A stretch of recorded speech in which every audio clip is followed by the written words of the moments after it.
Hello students, இன்னைக்கு இந்த வீடியோவில் வந்து நம்ம இப்போ எழுதின எக்ஸாம் தட் இஸ் மார்ச் 2026 எழுதின கம்ப்யூட்டர் சயின்ஸோட ஆன்சர் கீ தான் நம்ம டிஸ்கஸ் பண்ண போகிறோம். அஃபிஷியல் ஆன்சர் கீ ரிலீஸ் பண்ணிட்டாங்க. ஸோ இதுதான் அது. ஸோ ஃபஸ்ட்டு வந்து 1 மார்க்கு. ஸோ இது எல்லாமே நீங்கள் பார்த்துக்கோங்க. இந்த 6th கொஷின் மட்டும் பார்த்தீங்கன்னா எரர் ஏதாவது இது எதர் ஏ எரர் போடலாம், அப்படி இல்லைனா பி ஈவன்.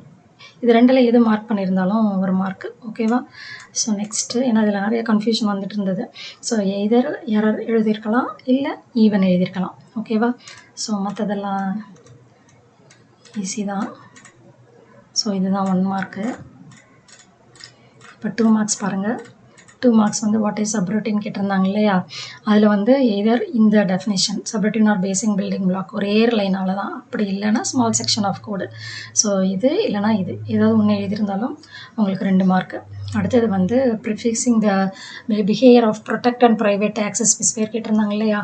அது இதுதான், சிங்கிள் டபுள், ஓகேவா? ஸோ இதை மாற்றி எழுதிருக்கட்டும். சிங்கிள் வந்து ப்ரொடெக்டடுக்கு, டபுள் வந்து ப்ரைவேட்டுக்கு.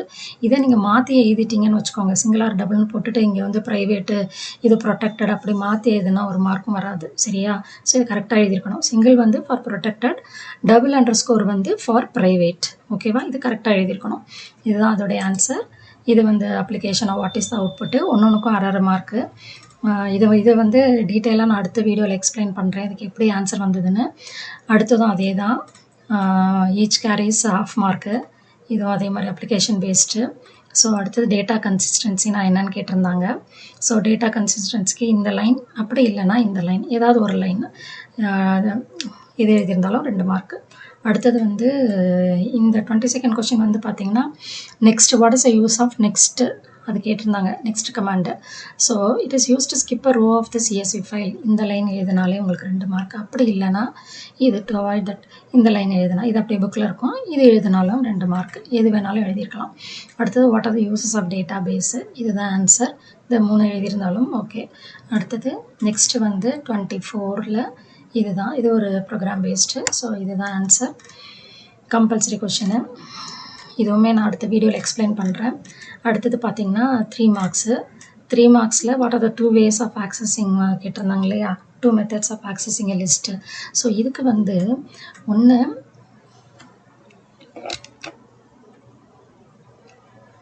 how will you access the elements of a லிஸ்ட்டுக்கு வந்து இது வந்து 2nd சாப்டர் கொஷின் ஆக்சுவலாக. ஸோ எதர் நீங்கள் 2nd சாப்டரில் உள்ள இந்த 2 மெத்தட் எழுதலாம், அப்படி இல்லைனா 9th chapter how will you access in பைத்தானில் நம்ம எப்படி வேல்யூ வந்து ஆக்சஸ் பண்ணுவோம் அப்படின்னு 9th சாப்டர் இதை எழுதியிருந்தாலும் மார்க் கொடுக்குறாங்க, சரியா? ஸோ இப்போ வந்து இதுக்கு பார்த்தீங்கன்னா மல்டிபிள் 2 மெத்தட் எழுதியிருக்கணும், ஒரு மெத்தடுக்கும் 1.5 மார்க். ஸோ ஃபஸ்ட்டு மெத்தட் வந்து மல்டிபிள் அசைன்மெண்ட், அதோடைய எக்ஸாம்பிள். நீங்கள் இல்லைனா எனி சூட்டபிள் எக்ஸாம்பிள் எழுதியிருந்தாலும் ஓகே. ஸோ இதுக்கு ஒரு 1.5. எலிமெண்ட் செலெக்ஷன் ஆப்ரேட்டர் எழுதிட்டு இந்த நேம் கண்டிப்பாக எழுதியிருக்கணும், இதை தப்பாக எழுதியிருந்தோன்னா மார்க் போயிடும். ஸோ அதோட எக்ஸாம்பிள். ஸோ இதுக்கு ஒரு 1.5 மார்க்கு, சரியா? அப்படி இல்லை இது எழுதாமல் நீங்கள் இந்த பைத்தான் வச்சு எழுதியிருந்தாலும் உங்களுக்கு 3 மார்க் கொடுத்துருவாங்க, சரியா? பைத்தானில் உங்களுக்கு 9th சாப்டர், இது 9th சாப்டர் பேஸ் பண்ணி எழுதுறது. லிஸ்ட்டை எப்படி ஆக்சஸ் பண்ணுறது by using the index, it can be either positive or negative, அப்புறம் எக்ஸாம்பிள், அவ்வளோதான். இல்லைனா நீங்கள் ஒரு ஓன் எக்ஸாம்பிள் கொடுத்தாலும் ஓகே. ஸோ எது வேணாலும் எழுதலாம், இதர் 2nd சாப்டர் இல்லைனா 9th சாப்டர். அடுத்தது வாட் இஸ் டைனமிக் ப்ரோக்ராமிங் கேட்டிருந்தாங்களே, அதுக்கு ஏதாவது ஒரு 3 பாயிண்ட்ஸ் எழுதியிருந்தாலே 3 மார்க்கு. அடுத்தது டிஸ்பிளே 3 digit ஆட் நம்பர், இதுக்கு வந்து 2 லைன், அவ்வளோதான். இந்த 2 லைன் எழுதியிருந்தாலே உங்களுக்கு 3 மார்க். அப்படி இல்லை அப்படின்னா வேறு ஏதாவது இதுக்கு ஃபார் லூப் யூஸ் பண்ணி வேறு ஏதாவது ப்ரோக்ராம் சூட்டபிளாக 3 digits டிஸ்பிளே பண்ணுற மாதிரி add number 3 digit add number display பண்ணுறதுக்கு நீங்களாக வேறு ஏதாவது ப்ரோக்ராம் வேலிடாக இருந்ததுன்னா அதுக்கும் மார்க் கொடுப்பாங்க. ஏன்னா சில சமயம் வந்து சில இதிலலாம் கொடுத்து சொல்லியிருப்போம், அதாவது இஃப்பு நம்ம புக்கு உள்ளார கூட இருக்குது, இந்த நம்ம ஸ்டெப் சைஸை எழுதாமல் இஃப்பு I மாடுலஸ் 2 ஈக்குவல் டு 1 அப்படின்னா பிரிண்ட் ஐஏ, அந்த மாதிரியும் கூட இருக்குது. ஸோ அப்படி நீங்கள் எழுதியிருந்தால் கூட மார்க் உண்டு. ஸோ அவ்வளோதான். அப்படி இல்லைனா ஸ்டெப் சைஸ் போட்டு எழுதியிருந்தா இந்த 2 லைன், அவ்வளோதான். ஸோ மார்க்கு 3 மார்க்ஸ் இதுக்கு. அடுத்தது வந்து கேபிட்டலைஸ் அண்ட் ஸ்வாப் கேஸு இது கேட்டிருக்காங்க. ஸோ கேபிட்டலைஸ்க்கு ஒரு 1.5 மார்க்கு, ஸ்வாப் கேஸ்க்கு ஒரு 1.5 மார்க்கு. கேபிட்டலைஸ்னால் என்னன்னு எழுதணும், அதுக்கு எக்ஸாம்பிள் வித் அவுட்புட். அதே மாதிரி ஸ்வாப் கேஸ்க்கும் என்னென்னு எழுதிட்டு அதுக்கு ஒரு எக்ஸாம்பிள் வித் அவுட்புட், அந்த எக்ஸாம்பிள் எல்லாம் நீங்கள் ஓனில் கொடுத்தா ஆனால் கரெக்டாக எழுதியிருக்கணும். str1 dot swap case parenthesis போட்டிருக்கணும். ஸ்வாப் கேஸ் வித்தின் பேராந்தசிஸ்குள்ளே str1ன்னு எழுதக்கூடாது. இந்த மாதிரி கரெக்டாக எழுதியிருக்கணும். ஓகேவா? அண்ட் நெக்ஸ்ட் வந்து கன்ஸ்ட்ரக்டர் ஹவிலி டிஃபைன் கன்ஸ்ட்ரக்டர் டிஸ்ட்ரக்டர் கேட்டிருந்தாங்க அடுத்த கொஷின்.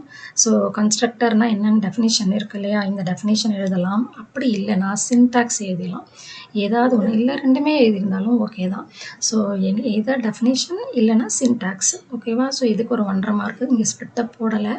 இதுக்கு ஒரு 1.5, இதுக்கு ஒரு 1.5. ஓகேவா? ஸோ டிஸ்ட்ரக்டருக்கு டெஃபினிஷன், அப்படி இல்லைனா syntax. Okay. Next difference between Python and C++. ஏதாவது ஒரு 3 பாயிண்ட் எழுதினாலே உங்களுக்கு 3 மார்க் கிடச்சிரும். ஸோ நெக்ஸ்ட்டு இதை வந்து SQL கமாண்ட் கேட்டிருந்தாங்க இல்லையா. So alter table student, how will you add a new field இல்லையா. So alter table student add address char of 50 இப்படி எழுதிருக்கலாம். இல்லைனா நீங்கள் ஏதாவது ஒரு SQL கமாண்ட் எழுதிருக்கலாம். அதாவது இந்த வார்த்தை இருக்கணும், கண்டிப்பாக இந்த கீவேர்ட் இருக்கணும். ஆல்டர் டேபிள் இருக்கணும், ஆட் இருக்கணும். இங்கே இந்த டேபிள் நேமு, இந்த ஃபீல்டு நேமெல்லாம் நீங்கள் எது வேணாலும் ஓனில் கொடுத்தாலும் 3 மார்க் தந்துடுவாங்க. அவ்வளோதான். இந்த ஒரு லைன் எழுதினாலே you will get 3 marks. Histogram bar கிராஃபோட 3 பாயிண்ட்ஸ், 3 பாயிண்ட் எழுதியிருந்தேன். இவ்வளோ பாயிண்ட்ஸ் இருக்குது, இதில் ஏதாவது 3 எழுதியிருந்தாலே உங்களுக்கு 3 மார்க். அடுத்தது கம்பல்சரி ப்ராப்ளம். இதுதான் இதோடைய அவுட்புட்டு. இது வந்து நான் அடுத்த வீடியோவில் எக்ஸ்பிளைன் பண்ணுறேன். நெக்ஸ்ட்டு அடுத்து 5 மார்க்ஸ். 5 மார்க்ஸ்க்கு இது அந்த ஃபஸ்ட்டு சாப்டரில் கேட்ட கொஷின் இல்லையா, name of the function 5 question வரும் இல்லையா, இதுதான் அதுக்கு ஆன்சரு. ஸோ இது மாதிரி எழுதியிருக்கணும். இதில் வந்து if B not equal to 0 then GCD. இது வந்து இது ஃபுல்லாகவே இப்படி எழுதுன்ற அவசியம் இல்லை. இப்படி இது மட்டும் எழுதியிருந்தாலே உங்களுக்கு மார்க் போடுவாங்க. ஸோ ஒன்றுக்கும் ஒரு மார்க், ஏதாவது ஒன்று தப்பானாலும் 1 மார்க் போயிடும். நெக்ஸ்ட்டு அடுத்த கொஷின் என்ன அப்படின்னா, இதோடைய ஆர் ஆப்ஷன் என்ன அப்படின்னா, what are the functions to remove the elements. அது 4 ஃபங்க்ஷன் நேமை எழுதினாலே உங்களுக்கு 2 மார்க்.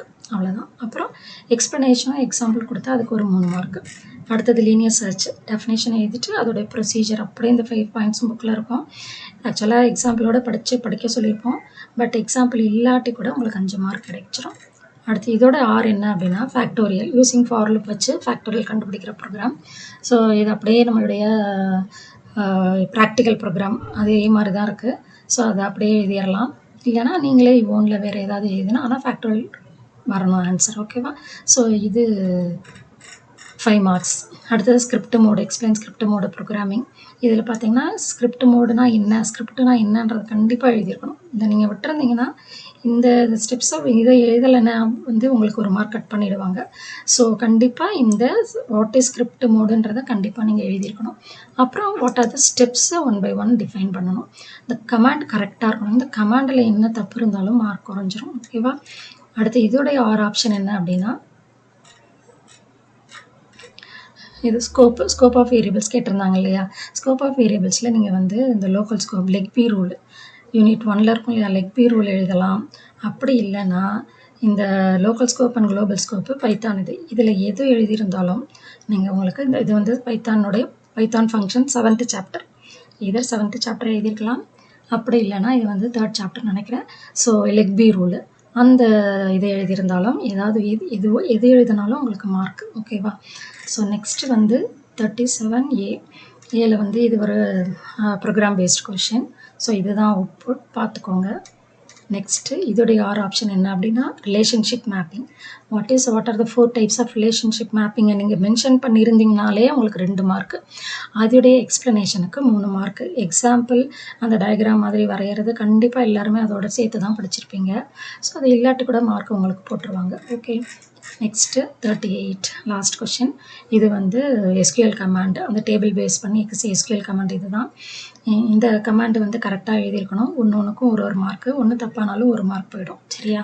அதோடைய ஆர் ஆப்ஷன் என்ன அப்படின்னா, ரொம்ப easy. plt.xlabel use to give the label for x access அப்படின்னு கொஷின் கேட்டிருந்தான். அது அப்போ இதுக்கு என்ன ஃபங்க்ஷன் நேம் என்ன அப்படின்னா plt.xlabel. அப்படி இல்லாட்டி வெறுமனே xlabel அப்படின்னு எழுதியிருந்தாலே உங்களுக்கு மார்க்கு. ஸோ ஒன்றுக்கும் ஒரு மார்க்கு.